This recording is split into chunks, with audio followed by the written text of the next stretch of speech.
Bueno, saludos y bendiciones. Vamos a la clase correspondiente para el día de hoy, último domingo del mes de mayo, el mal llamado mes del Simón, en portuguesa. Bueno, nos corresponde hoy la clase número 10 de lo que es esta segunda materia de este núcleo, la fe, un estilo de vida. Hoy nos toca ver los 4 pasos de la fe, ¿sí? La fe se da en 4 pasos. Hoy vamos a estar analizando esos 4 hermosos pasos de la fe, los cuales todos nosotros, aunque muchas veces no nos hemos dado cuenta, hemos caminado en ellos, porque ya pudimos ver que tenemos fe, porque estamos en el autor y consumador de la fe, que es Jesús. Ya todos están claros que solamente los que creemos en Jesús, los que hemos conocido a Jesús en las Escrituras y le hemos abierto nuestro corazón a Él y lo hemos recibido, somos portadores de la fe. Todos los que no han recibido a Jesús y se mueven en cualquier agrupación, en cualquier grupo religioso o en cualquier comunidad, aunque usted se llame comunidad de fe, lamento por usted, lo siento por usted. Si usted no está en Jesús, no tiene fe. Porque la fe tiene un solo autor y consumador y se llama Jesús. Para efecto de nosotros, los de habla hispana, para los hebreos es el Mesías, para los griegos el Cristo. Bueno, entonces nos toca ver hoy los 4 pasos de la fe. Tiene que ver con oír, que fue lo primero que sucedió con nosotros. Aceptar fue lo segundo que hicimos, algunos a regañadientes, pero aceptar al fin. Luego confesamos, aunque con pena algunos, pero confesamos al fin y hemos comenzado a actuar. Algunos tienen 5, 10, 20, 30, por ahí van, y algunos más. Yo en este año estoy cumpliendo, gracias al Señor y a su Espíritu que me ha ayudado, 40 años de estar actuando en lo que conocí hace como creo que duré como 2 años, oyendo, viendo, para luego entonces poder aceptar. Pero lo primero es oír, oír. Al oír, pues muchas veces no nos pareció, no nos cuadró, pensábamos que no era así, hasta que por fin hubo aceptación. ¿Sí? Como decía, algunos a regañadientes, sin querer, pero queriendo. Sin querer queriendo. Y confesamos con toda la pena del mundo, pero ahí fuimos poco a poco botándola. Hubo muchos que los primeros meses, los primeros días cargaban la Biblia escondida en una bolsa, o en un bolso, en una maruza, por ahí. Sí. Ok. Según el texto sagrado, la fe se desarrolla en 4 pasos. Estos pasos son principios que pertenecen al sistema de la fe. El no conocerlos y caminar en ellos se quebrantarían los principios y por ende nunca tendremos resultados en la fe que profesamos. Estos pasos son oír, aceptar, confesar y actuar. Estos pasos se dieron en la mujer que tenía el flujo de sangre. Pasemos a analizar el pasaje. Pero una mujer que desde hacía 12 años padecía de flujo de sangre y había sufrido mucho de muchos médicos y gastado todo lo que tenía y nada había aprovechado, antes le iba peor. Cuando oyó hablar de Jesús, vino por detrás entre la multitud y tocó su manto, porque decía, si tocare tan solamente su manto, seré salva. Y enseguida la fuente de su sangre se secó y sintió en el cuerpo que estaba sana de aquel azote. Y él le dijo, hija, tu fe te ha hecho salva, ve en paz y queda sana de tu azote. Marcos 5:25 tenemos la cita bíblica de este grandioso tema. Pero vamos a ir analizando por parte este acontecimiento histórico de esta realidad. El oír es uno de los pasos fundamentales para que la fe se desarrolle y se manifieste, ya que no podemos creer o darle credibilidad, confesar y actuar sobre lo que no hemos oído acerca de la palabra de Dios, debido a que la fe tiene fundamento en lo que Dios ha dicho y ha establecido en su palabra. De oír dependen los otros pasos. Jesús dijo, el que tenga oídos para oír, oiga. Y no está hablando del oído físico. Mateo 11:15. Oír equivale al conocimiento que tengamos de la palabra y la atención a ella. Esto lo presenta Pablo en una de sus cartas. Esto solo quiero saber de vosotros, Pablo a los Gálatas. ¿Recibiste el Espíritu por la obra de la ley? Se está preguntando. ¿O por el oír con fe? Todos sabemos que la iglesia de los Gálatas no era una, eran varias iglesias en esa comunidad de Galacia, en los cuales Pablo había enseñado la verdad del Evangelio de la cruz. Luego que Pablo enseñó y dejó establecido el Evangelio de la cruz, detrás de él vinieron unos encubiertos, como que eran creyentes, como que eran también fieles a Cristo Jesús, pero estaban imponiendo normas, dogmas, tradiciones y lo que tiene que ver con la ley. Yo entiendo un poco que los primeros años de la iglesia no fueron fáciles para irse deslastrando y para irse descolonizando de la cultura hebrea en cuanto a la cultura, pudiéramos decir, religiosa, porque lo que los hebreos tenían era pura y solamente religión. Para el momento que Jesús llega, muy pocos hebreos, muy pocos israelíes servían y amaban a Dios de verdad. El Sanedrín, en pleno, en su gran mayoría, eran hombres que estaban ahí por posición conseguida frente y junto al gobierno romano, que eran los que gobernaban para ese entonces. Habían convenios con ellos. Conocían la ley muy bien, de labios, de boca. ¿La vivían? No. Jesús en una ocasión le dice a sus discípulos, que hicieran todo lo que los fariseos les mandaban hacer, pero que no hicieran como los fariseos hacían. Ya va Jesús, porque tú me dices que hagamos todo lo que los fariseos dicen, pero que no hagamos como ellos hacen. Bueno, porque ellos lo que enseñan es la ley, pero no la viven, no la practican. Ellos mandaban a los demás hacer cosas que ellos ni con un solo dedo movían. Entonces, Jesús, como está dentro del periodo y del tiempo de la ley, pues enseñó y mandó a la gente a que hicieran conforme a lo que estaba escrito en la ley. Pero una vez que Jesús muere y resucita, hay un cambio que todavía en la cabeza de muchos cristianos a esta altura de la vida no lo han entendido. Una de las causas por las cuales al comienzo de esta materia o en la primera materia les mandé a estudiar el libro de Hebreos para que ubicasense en los dos o en las tres órdenes sacerdotales que bíblicamente existen, es para que pudieran ver que en la Biblia solamente hay tres órdenes sacerdotales, pero que nosotros no estamos bajo las dos primeras, ya estamos en la tercera y última orden sacerdotal. Por lo tanto, dogmas y religiones, dogmas y tradiciones, dogmas y costumbres que se dieron dentro del Antiguo Testamento y áreas culturales que tienen que ver con Israel, en la comida, en el vestir y en muchas otras cosas, a nosotros, a la iglesia no nos incumbe. ¿Por qué razón? Porque nosotros no somos Israel, nosotros somos la iglesia. Y si a Israel vamos, la espiritualidad, hermano, escúcheme, que usted tiene y yo profeso ahorita, Israel, en cuanto al liderato, no la acepta, no la tiene. ¿Sí? Israel sigue aferrado a que Jesús no es Dios y a que el Espíritu Santo tampoco es Dios.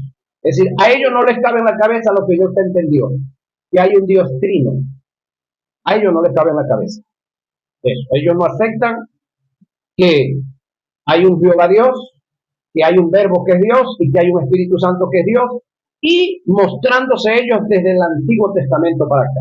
Ahora, gran parte de los israelíes que ahorita profesan, algunos supuestamente ser mesiánicos, ellos aceptan a Jesús hasta cierto punto, pero hay varias áreas en las cuales ellos siguen aferrados a la tradición de Moisés. Es decir, para ellos cuenta más lo que dijo Moisés y en algunos casos los escritos que ellos tienen por aparte de la Biblia que se llaman Talmud, el Talmud de Babilonia y otros más que son libros escritos por pensadores judíos que basados en algunos casos a lo que está escrito en la ley, en los salmos y los profetas, escriben algunas cosas las amplían, muy bueno, pero hay otras cosas que se las añaden y entre esas cosas que le añaden a esas escrituras hebreas, entonces niegan verdades que sí están en la ley.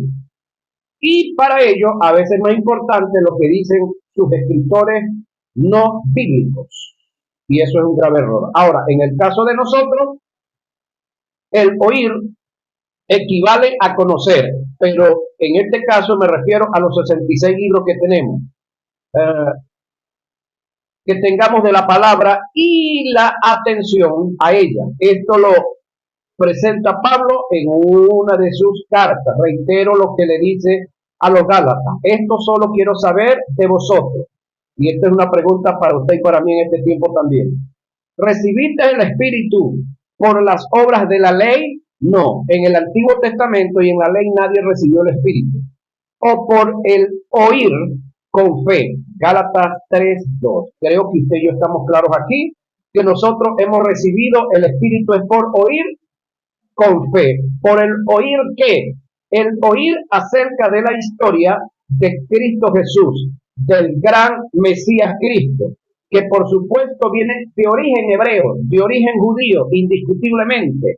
Viene de la descendencia de esa nación, pero fue enviado por Dios a cumplir un propósito específico, a cumplir la ley como tal, como ser humano, pero también a que la ley se cumpliera en él y a que la ley, por supuesto, llegara a su fin de objetivo y a su fin del final, las dos cosas. Ahora, oír es algo más que escuchar, no se limita al oído físico, tiene que ver con percibir, con el corazón, aceptar, con el entendimiento.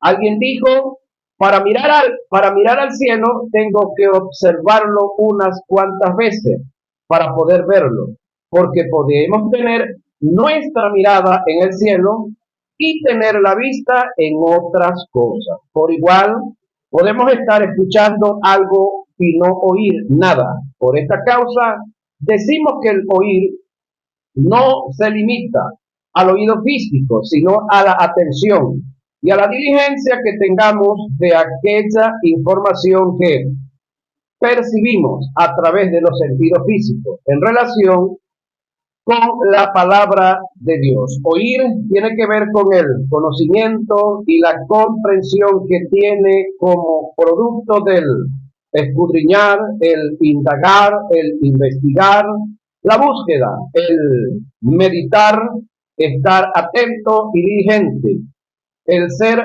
amante de la verdad y apropiarse de ella. Por supuesto, nos apropiamos en fe, por supuesto que sí. No hay otra manera de apropiarse de la verdad que no sea en fe. Ahora, oír es más que ingerir, es digerir, es aceptar que la verdad revelada, que le ha sido iluminada, produzca cambio, independientemente de lo que tengamos que abandonar y perder. Jesús dijo, entonces Jesús dijo a sus discípulos, si alguno quiere venir en pos de mí, oiga, niéguese a sí mismo, tome su cruz y sígame. Mateo 16:24. Importante esta expresión. Si alguno quiere venir en pos de mí, niéguese a sí mismo. ¿Sí? Tome su cruz cada día, dice en otra versión, y sígame. Acerca de esto tenemos mucho que decir y difícil de explicar, dice Pedro, por cuanto os habéis hechos, Pablo, perdón, tardos para oír, porque debiendo ser ya maestros, después de tanto tiempo tenéis necesidad de que se os vuelva a enseñar. ¿Cuáles son los primeros rudimentos de la palabra de Dios? Y habéis llegado a ser tales que tenéis necesidad de leche y no de alimento sólido. Se lo dice a los hebreos en el capítulo 5, versos 11 y 12. ¿Por qué razón? Bueno, los hebreos, estamos hablando de un grupo de hombres y mujeres que abandonaron el judaísmo para recibir a Jesús. Por causa de abandonar el judaísmo y estar ahora en los caminos de Jesús, estaban padeciendo ciertos momentos duros de persecución. Por causa de esos momentos duros de persecución, algunos estaban pensando y creyendo que como habían abandonado al judaísmo y estaban ahora sirviendo a Cristo, que no era lo correcto, y que por esa causa estaban padeciendo padecimientos, valga la redundancia. Y algunos de ellos pensando regresar nuevamente al judaísmo. Entonces Pablo les dice que ha pasado con ellos, que lo que vieron, lo que oyeron y el cambio que recibieron no fue algo humano, no fue algo terrenal, y que lo que habían abandonado había sido parte del inicio de lo que Dios había determinado para ellos, pero que la ley y los profetas, el epicentro y la promesa principal de la ley y los profetas era el Mesías Cristo. El detalle es que el Mesías Cristo traía cambios. No solamente traía cambios en cuanto a la parte espiritual, sino que se iban a dar cambios en la parte física. ¿Cómo así? Ok, en el Antiguo Testamento, hablando desde el punto de vista sacerdotal, habían 70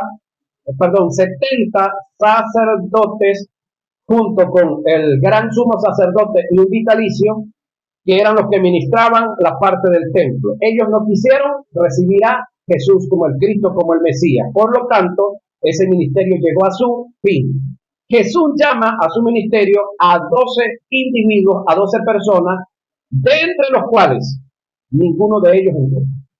Ninguno de los líderes de alto nivel, ni tampoco escogió de la tribu que era destinada para los sacerdotes. Entonces pregunto, ¿hubo cambios o no hubo cambios? Escogió gente no letradas.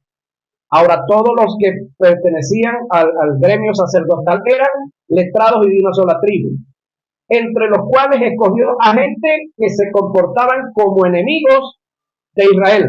A un Mateo, que era cobrador de impuestos. Para ser cobrador de impuestos tiene que haber sido un profesional en el área contable, pero también tenía que estar cuadrado con Roma, porque le estaba cobrando impuestos a Israel para entregárselos a Roma. Era para efectos de Israel un traicionero, un traidor a la patria, ¿no? Y entre ellos, Jesús lo llama a un Pedro conocido primeramente como Simón el Celote. ¿Quiénes eran los celotes? Llama a un Judas, que no era de un pueblo llamado Iscariote, sino que pertenecía a una agrupación llamada los Iscariotes, como decir ahorita, Voluntad Popular, o en los años cuando usted estaba joven, Bandera Roja. Bandera Roja para el momento de los años de nuestra juventud, era el grupo guerrillero por excelencia de nuestra nación. Eran enemigos de la patria, eran traidores a la patria. En la actualidad pudiéramos decir lo mismo de Voluntad Popular, ¿sí? Para efectos del actual gobierno. Entonces, ese grupo de gente fue el que Jesús llamó para que anduviesen con él, llevando a cabo el ministerio, el desarrollo del ministerio. En el caso de Pablo, también pertenecía a una de las tribus menores, la más chiquita de la más chiquita de la más chiquita, Benjamín. Y estaba llevando a cabo el trabajo y no estaba subordinado ni estaba abrazado al Sanedrín. Entonces, esto lleva a que los que habían estado en el gobierno, en el poder, en el mando, no estuvieran muy de acuerdo con este nuevo movimiento. No se les había iluminado, no habían querido aceptar que Jesús era el Cristo, era el Mesías, pero entonces otro grupo de personas que no eran ellos estaban llevando el ministerio, el desarrollo del trabajo que ellos no lo habían hecho, no habían sido llamados.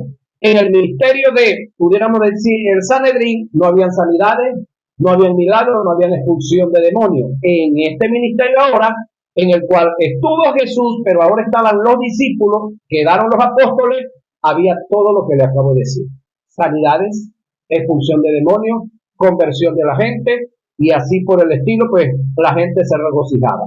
Entonces, un grupo, reitero, un grupo de entre los de los que estaban todavía muy dados a el Sanedrín, a la línea judía, entonces querían imponerles a estos chicos que tenían que hacer, guardar el sábado y hacer los rituales. Ahora, Pablo, por supuesto, les dice que se habían recibido por el oír con fe la palabra, y en este caso acá a los hebreos les está diciendo que no habían crecido todavía, que eran unos niños que en vez de ser ya maestros, por causa de lo que él les había enseñado, había que volverles a enseñar los primeros rudimentos de el evangelio de la paz. El oír la palabra nos permite desarrollar y preparar un fundamento sólido. Nótese que Pablo no les está hablando de la ley, sino de lo nuevo que él había recibido. Sólido, para desarrollar una vida en fe. Allá era en obediencia, en la ley. Nunca descuidemos el estudio de la palabra. Pedro dijo, no es justo que nosotros dejemos la palabra de Dios para servir a las mesas. Nosotros persistiremos en la oración. Eso no se daba en la ley. Y en el ministerio de la palabra. Pero ahí estamos hablando de lo nuevo que se venía dando. O si se usaba en parte la ley y los profetas, pero buscando lo que estaba escrito acerca del Mesías Cristo. Esto que Pedro expresa, está en Hechos 6, 2 y 4. Luego de oír y luego de que el entendimiento está lleno, está colmado, está permeado de la palabra, de las verdades reales y de lo actual, porque estamos en el nuevo sacerdocio, entonces viene el segundo paso, aceptar. Aceptar tiene que ver con la aprobación, con un secundar, con una conformación. Aceptar tiene que ver con entender que la palabra de Dios no falla. Aceptar tiene que ver con el entender que la palabra de Dios no regresa vacía. Aceptar tiene que ver con entender que Dios no miente. Aceptar tiene que ver con entender que Dios primero, deja de ser Dios antes de dejar de cumplir su palabra. Aceptar tiene que ver con el estar persuadido de la verdad del reino de Dios. El estar persuadido es más que un mero convencimiento en el alma.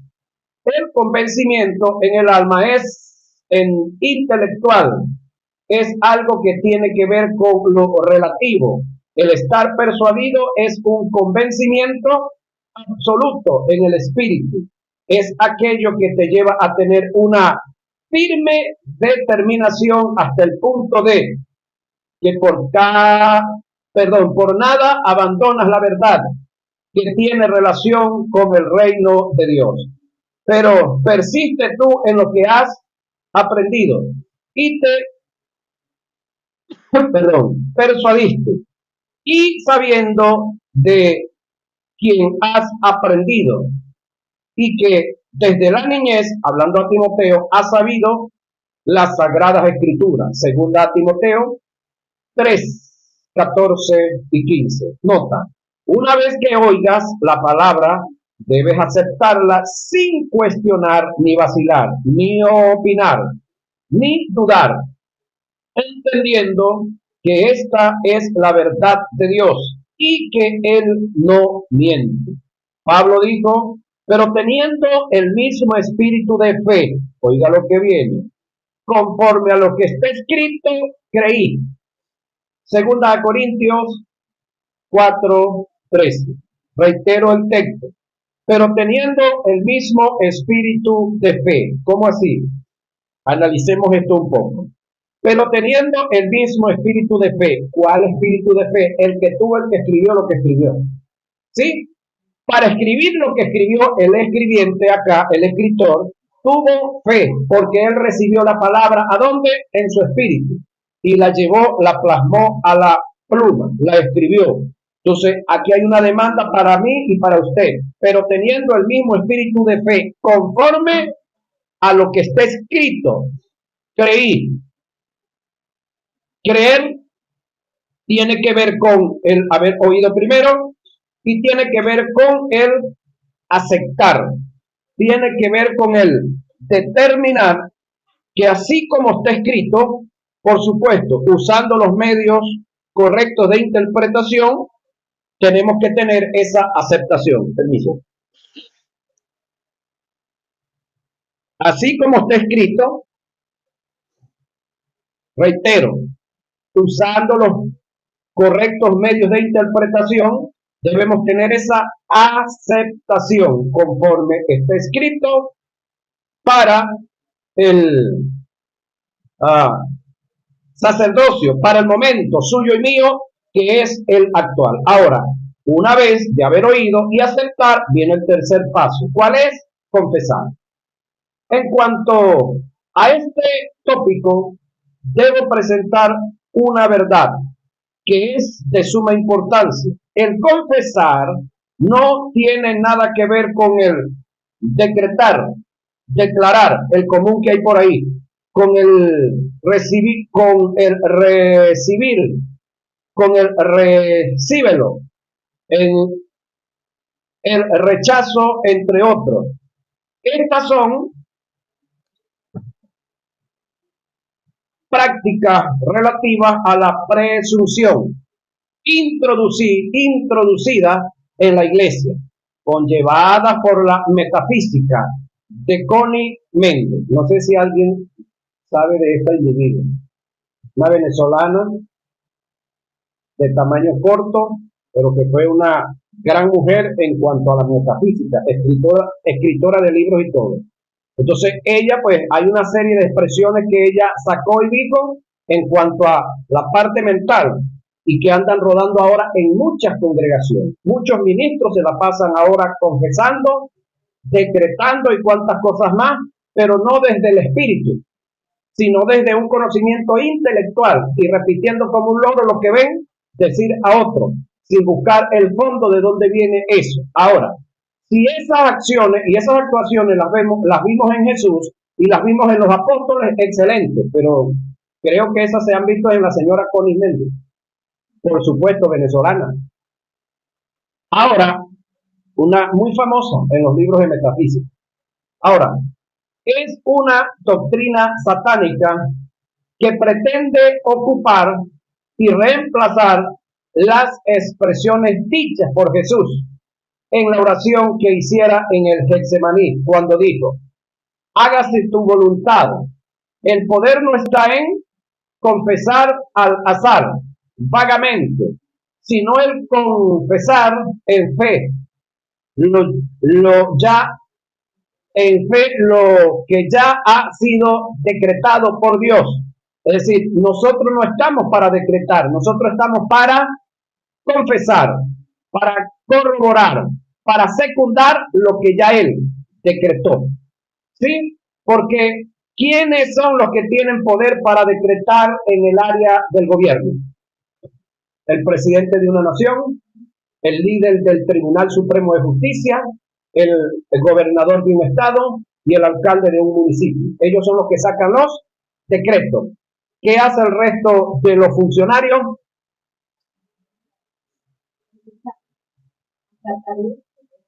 Acatar, expresar lo que ya está decretado, confesarlo, aplicárselo a sí mismo y aplicarlo. No le compete, en este caso a nosotros como líderes, como ministros, estar sacando decretos, porque ya lo decretado por Dios está decretado. Ahora, el poder no está en confesar al azar, oiga, así por confesar, vagamente, sino el confesar en fe lo que ya ha sido decretado por Dios, y que dicho decreto es parte de nuestra herencia, nuestro legado, nuestra bendición, nuestra posición o nuestra posición, sí, nuestra posición. La psicología se maneja mucho en estos ámbitos y proviene de quienes promueven la nueva era. El caer en este terreno es como el querer invocar a Dios como especie de un genio, el cual tiene que concederme mis deseos porque mi voluntad es más importante y de mayor valor que la de él. El decretarlo, declararlo, recibirlo, rechazarlo es un acuerdo mental, es positivismo, es el poder de la mente sobre la materia, es el tratar de depositar la fe en la fe, y a eso se le llama fideísmo. Una cosa es estar persuadido de las verdades del reino eterno y en ella depositar mi fe, y la otra es entrar en el terreno de la presunción. La fe es una persuasión, no una presunción. Es necesario presentar la verdad en relación con lo que es sí, un decreto y lo que indica el decretar para poder notar la gran diferencia que hay entre lo que es el decretar y el confesar. Decretar. Vamos a ver qué es esto. ¿Sí? Vamos a ver el decretar. Podrá y estará autorizado, podrá y estará autorizado un hijo de Dios para estar decretando lo que no está establecido y registrado por inspiración divina en el texto sagrado. Buena pregunta esta que debemos volvernos a hacer. Voy otra vez. ¿Podrá y estará autorizado un hijo de Dios para estar decretando? Aquí viene lo grave del caso: lo que no está establecido y registrado por inspiración divina en el texto sagrado.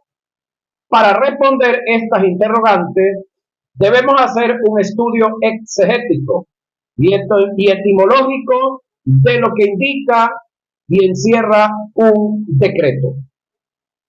Decreto, término del griego diatagma, de donde se deriva el vocablo dogma, y denota indica doctrina, ordenanza, estatuto, edictos, a lo largo para hacer mandamientos. En su más alto concepto, un decreto es un principio jurídico equitativo que pasa a ser una ley, sea impuesto o expuesto, el cual se debe acatar, cumplir sin ninguna objeción o discusión. Lucas 2:1, Hechos 17:7 y Hebreos 11:23. Por favor, buscan los textos y los leen, los estudian, los analizan. Un decreto destaca y muestra el carácter concreto de quien lo estableció y a su vez revela la naturaleza de un mandamiento. Esto fue notorio en el Concilio de Jerusalén, llevados por los apóstoles mediante el Espíritu Santo, donde se establecieron decretos, el cual quedó establecido en el canon del Nuevo Testamento, decretos que pasaron a ser mandamientos, el cual la iglesia de los primeros cristianos y en parte la iglesia contemporánea debía y debe sujetarse, someterse y obedecer como ordenanza divina. Hechos 15, 20 y 29.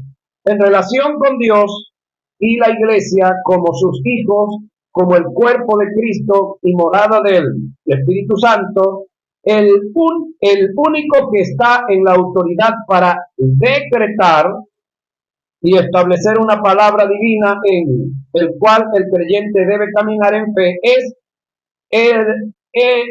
el eterno. Nadie está autorizado para decretar una palabra en el cual voy o se va a fundamentar la fe.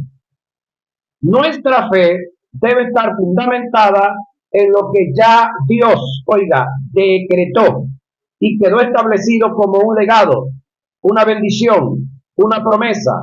El supuesto decretar sin autoridad divina es entrar en el campo de la presunción, perdón, y a su vez es tratar de ocupar el lugar que solo le corresponde al soberano, y eso es una influencia satánica. Por otro lado, solo el Eterno en su soberanía, según su naturaleza, su carácter, su obra y su propósito eterno, tienen la autoridad de abolir lo que decretó, porque Él es nuestra paz, porque Él es nuestra paz, que de ambos pueblos hizo uno, derribando la pared intermedia de separación, aboliendo, ¿quién? Él, en su carne las enemistades de la ley de los mandamientos expresados. Aquí hablamos de una acción que solamente le compete a Dios. Oiga esto, en cuanto al decretar, porque Él es nuestra paz, hablando del Cristo resucitado, que de ambos pueblos, Israel y los gentiles, hizo uno. Incluso de uno solo Él había hecho dos, que en este caso es de los gentiles, sacó a Israel y hizo dos pueblos, pero ahora de esos dos pueblos hizo uno. ¿Cuál es ese? La iglesia. Derribando la pared intermedia. ¿Qué pared intermedia era esa que nos separaba? La pared la pared de separación, aboliendo en su carne la enemistad, el pecado, por supuesto. La ley de los mandamientos. ¿De qué ley de los mandamientos está hablando aquí? De lo que conocemos todos como la ley de Moisés. ¿Quién abolió eso? El mismo que la estableció. Ahora, ese trabajo lo hizo ¿quién? El Eterno, en el conjunto de la deidad, es decir, Dios Padre, Dios Hijo y Dios Espíritu Santo. Ellos mismos establecieron la ley y ellos mismos determinaron el periodo y el tiempo de la ley. Esa ley no era eterna, esa ley era temporal, pero esa ley llega a su fin con lo que ellos mismos establecieron. Permiso por acá. Isaías 48, si mal no recuerdo, el texto, verso 16 dice, hablando el verbo, que él fue enviado por Dios y por su Espíritu Santo. Fue enviado a cumplir una misión en la tierra. Hablando Jesús en el desarrollo de su ministerio, en el capítulo 6 de Mateo, entre 4 a 6 veces aparece, oíste que fue dicho a los antiguos, mas yo digo ahora. Ese mas yo digo ahora, ¿qué es? Derogar lo que se había dicho. Pero eso lo hace solamente el Eterno. En este caso lo está haciendo en la persona de Jesús. Ahora, ¿quién envió a Jesús? Ellos, Jehová y el Espíritu. ¿Sí? Entonces, lo que está haciendo Jesús lo está haciendo por dirección de ellos. Ellos decretaron la ley, pero ahora Jesús mismo viene a ¿qué? A abrogar y a establecer una nueva. ¿Qué es lo que le quiero decir? Que los únicos que tienen poder para abrogar lo que establecieron, lo que ordenaron, son ellos mismos. Por esa razón, lo que leíamos acá, que Él puede hacer los cambios. Cambiar en ordenanza, cambió las ordenanzas para crear en sí mismo de los dos un solo nuevo hombre, haciendo la paz, Efesios 2:5. Es decir, estableció la ley de las ordenanzas, luego él deja la ley de las ordenanzas donde le correspondía estar para crear algo nuevo. Y en sí mismo, de los dos, es decir, los gentiles e Israel, hizo un solo nuevo hombre, haciendo la paz. Efesios 2:15. Y a vosotros, estando muertos en pecado, con todo y que tuvieran la ley, la raza humana, y a vosotros, estando muertos en pecado, usted y yo también, en la incircuncisión de vuestra carne, os dio vida juntamente con él, perdonándoos todos los pecados, anulando el acta de los decretos que había contra nosotros, que nos eran contrarias, quitándola, oiga, de en medio y clavándola en la cruz juntamente con Cristo Jesús. Colosenses 2:4. ¿Quién hizo eso?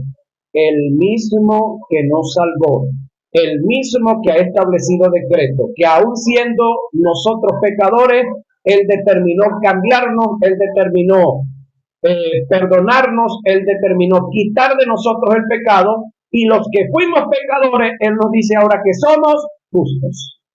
Ahora, ¿quién de nosotros va a negarse que fuimos pecadores? Ajá, sí, lo confesamos, fuimos pecadores, pero todavía tenemos gente diciendo que son pecadores y están en Cristo Jesús. Ahora pregunto yo, si Cristo es la cabeza de la iglesia y usted es miembro de la iglesia, ¿usted como miembro de la iglesia sigue siendo un pecador? Si usted como miembro de la iglesia sigue siendo un pecador, usted está diciendo que parte de Cristo está en pecado. Y el cuerpo de Cristo estuvo en pecado completo, 3 días y 3 noches nada más.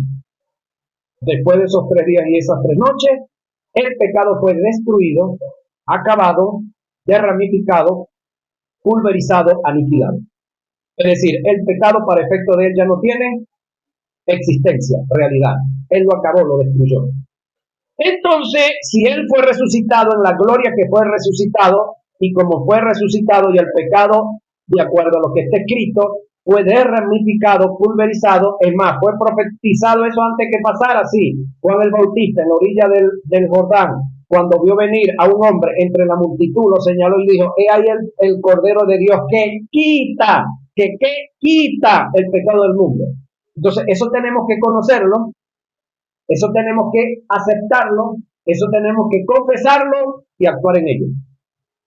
¿Y eso es qué? Fe. Eso es fe. Ahora, seguir confesando que somos pecadores, pregunto, ¿eso es fe o es terquedad?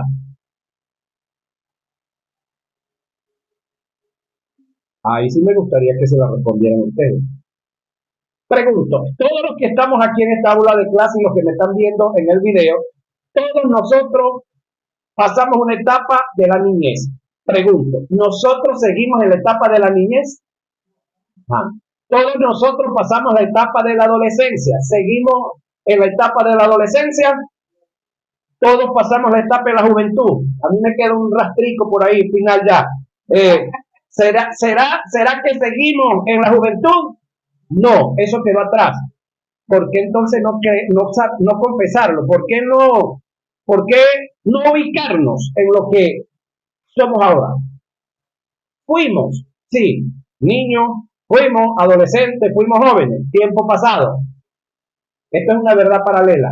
Fuimos incrédulos, fuimos ignorantes, fuimos pecadores, estuvimos sin conocimiento, ahora tenemos conocimiento. Aceptamos que Jesús es el Hijo de Dios, le entregamos la vida a Jesús. Ahora, al entregarle la vida a Jesús, ¿es para seguir siendo pecadores o para dejar de serlo? Esto es serio, gente.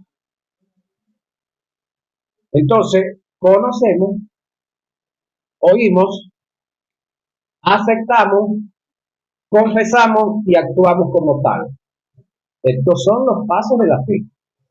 Ahora, ¿quién tiene la autoridad para decretarnos que somos libres? El Eterno. ¿Quién tuvo el poder para liberarnos del pecado? El Eterno. ¿Quién tuvo el poder para sacarnos de la ignorancia? Él con sus verdades. ¿Qué yo tengo que hacer? Oír, aceptar, confesar y actuar como tal. Los 4 pasos de la fe. Ahora, seguimos avanzando acá. Jesús en su ministerio, apelando a su divinidad como verbo, cambió, mas no la anuló, el sentido de la inspiración divina, oiga, que estaba registrada en el canon del Antiguo Testamento, y lo hizo para mejorar la condición del hombre, decretando y estableciendo mandamientos en el carácter de la gracia. Esto está registrado en Mateo 5, 21 y 37. Analicemos el pasaje. Oiga con los oídos, no los carnales, sino los espirituales. Oíste que fue dicho a los antiguos. ¿Quién dijo eso? Jesús. ¿A dónde fue dicho eso los antiguos? En una Biblia de estudio, usted va a este texto, Mateo 5, 27 al 37, y usted busca en la antigüedad donde fue dicho eso. La Biblia lo va a llevar. Ahí hay un enlace. Oíste que fue dicho a los antiguos, no matarás, y cualquiera que matare será culpable de juicio. Pero yo digo que cualquiera que se enoje contra su hermano será culpable de juicio, y cualquiera que diga necio a su hermano será culpable ante el concilio, y cualquiera que le diga fatuo quedará expuesto al infierno de fuego. Oíste que fue dicho, no cometerás adulterio, pero yo os digo que cualquiera que mire a una mujer para codiciarla, ya adulteró con ella en su corazón. Ahora, lo que estoy diciendo aquí para efectos de usando solamente como si fueran los hombres, esto tiene igualito que ver con las damas también, porque ellas miran y codician también. También fue dicho, cualquiera que repudia a su mujer, dele carta de divorcio. Pero yo os digo, ¿qué es eso yo os digo? ¿Qué es eso yo os digo? Cambio, señoras y señores. Reforma, señoras y señores. Algo que se había establecido y él viene ahora ¿a qué? A reformar. ¿Para qué está reformando? Para bien. ¿Para qué está reformando? Para bendición de todos nosotros. Pero yo os digo que el que repudia a su mujer, y a no ser por causa de fornicación, hace que ella adultere cuando vuelva a casarse, porque sigue casada. El que se casa con la repudiada comete adulterio. Ya va Octaviano. ¿Por qué el que se casa con la repudiada comete adulterio? Porque la repudiada está repudiada, no está divorciada. Le aclaro esto. Los judíos, los santos judíos de aquel entonces, le daban a la mujer carta de repudio. ¿Por qué le daban carta de repudio? Para no darle la de divorcio. ¿Y por qué no le daban la de divorcio? Porque dándole la de repudio la mandaban solita para su casa, con una mano adelante y la otra atrás.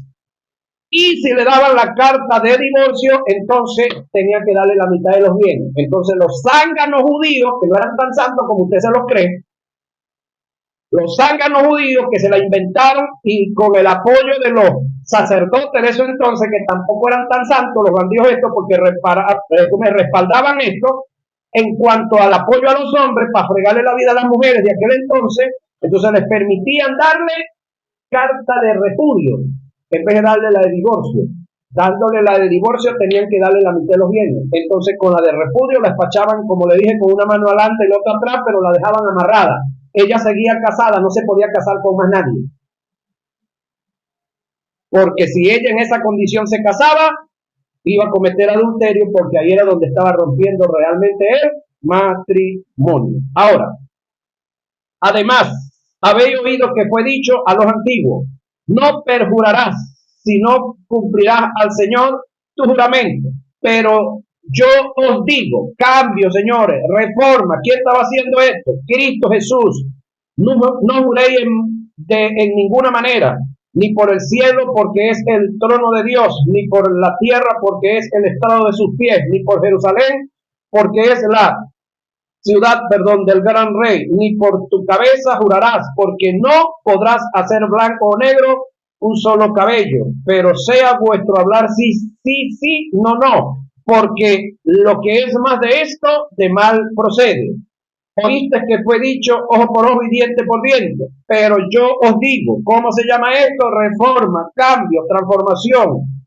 No resistáis al que es malo. Antes a cualquiera que te hiriere en la mejilla, dale derecha, devuélvele también la otra. Y al que quisiera ponerte a pleito y quitarte la túnica, darle también la capa. Y a cualquiera que te obligare a llevar carga por 1 milla, ve con el 2. Y al que te pide, dale, y al que quiera tomar de ti prestado, no se lo rehúse. Oíste que fue dicho, amarás a tu prójimo y aborrecerás a tu enemigo. Estamos hablando de la ley, cambio ahora. Pero yo os digo, amad a vuestros enemigos, bendecid a los que os maldicen, haced bien a los que os aborrecen, y orad por los que os ultrajan y os persiguen. Mi pregunta es, esto que Jesús está demandando aquí, 1, 2, 3, 4, 5 veces, 6 veces, está demandando aquí, ¿es posible hacerlo sin haber nacido de nuevo? Amar a un enemigo es posible hacerlo y es posible realizarlo sin tener el amor ágape en el corazón. Por lo tanto, Jesús está presentando aquí lo que se venía. Esta gente todavía no podían hacer esto. ¿Por qué Jesús podía amar a sus enemigos? Porque en él estaba el ágape. O porque él es parte del ágape. Es lo más correcto, porque decir que estaba es decir que él tiene amor, pero Jesús no tiene amor. ¿Sabía usted eso, que Jesús no tiene amor? Él es amor. Entonces, él está demandando a una gente algo que con la ley, con el someterse a la ley y el querer obedecerla, no la iban a alcanzar más nunca. Jesús estaba ya presentando lo nuevo que venía. ¿Qué era lo nuevo que venía? Nacimiento de nuevo, ser templo y morada del Espíritu Santo, para que el ágape de Dios entonces se pudiera manifestar a través de nosotros. Pero entonces aquí viene el detalle. Oír, aceptar la demanda, confesarla ahora y caminar en ello solamente va a ser posible en fe. Y al tener fe, por lógica tenemos amor, ágape, porque el amor y la fe no son primos, son gemelos, hermanos. El amor y la fe son gemelos. El que tiene fe tiene amor. Entonces, esta demanda que están acá vía decreto por Jesús, ¿sí? ¿Son posibles? Sí, solamente para los hombres y las mujeres de fe que determinan oír, entrar en la reforma que se está demandando, que se está pidiendo, entrar en este nuevo proceso y en este nuevo caminar de lo que es la vida de fe. Y esto tiene que ver con aceptación. Aunque no nos parezca, aunque no nos cuadre, sencillamente es la orden que estamos recibiendo. Amén. Bueno, se nos fue el tiempo.